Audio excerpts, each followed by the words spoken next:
बघा, आमच्या कोकणामध्ये साक्षरतेचं प्रमाण अतिशय चांगलं आहे.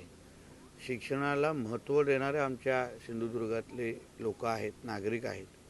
आणि म्हणून ह्या वारगाव गावाचे जे आमचे सरपंच आहेत, नाना शेटेजी, यांनी थोडा दूरदृष्टीचा विचार नजरेसमोर ठेवला. आपण सगळ्या जणांना सातत्याने, आपण मीडियाचे मित्र म्हणून पण स्टोरी चालवता, आम्हालाही सगळ्यांना चिंता शाळेतल्या कमी होणाऱ्या पटसंख्येची आहे.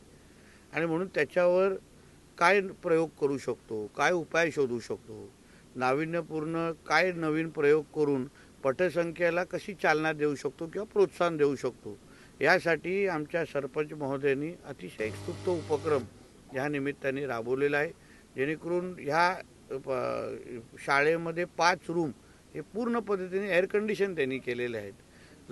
विद्यार्थ्यांना शिकत असताना त्यांना अजून चांगल्या सुविधा देणं, जेणेकरून त्यांना शिक्षणासाठी त्यांना प्रोत्साहन आपण करू शकतो, देण्याचं काम आहे.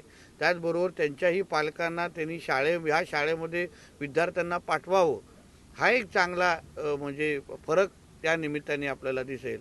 म्हणून अशा पद्धतीचे जेव्हा एक शाळा हे पाऊल टाकते, मला विश्वास आहे अन्य शाळा पण या बघितल्यानंतर ह्याच दिशेने चालण्याचा निश्चित पद्धतीने प्रयत्न करतील.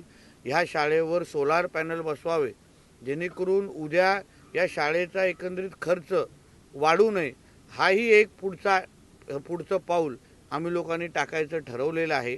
त्यासाठी लागेल ती मदत देण्यासाठी मी स्वतः तयार आहे.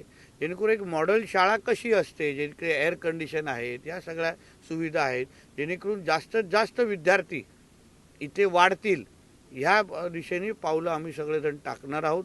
एक अतिशय चांगली कौतुकस्पद गोष्ट आमच्या सिंधुदुर्गामध्ये ह्या निमित्ताने घडलेली आहे. मी ह्यांना आमच्या सरपंच महोदयांना आणि त्यांच्या पूर्ण टीमला मनापासून अभिनंदन करतो. आणि ह्याचंच अनुकरण किंवा सिंधुदुर्ग मॉडेल उद्या जाऊन महाराष्ट्रामध्ये असं दिसेल, अशी अपेक्षा या निमित्ताने व्यक्त करतो.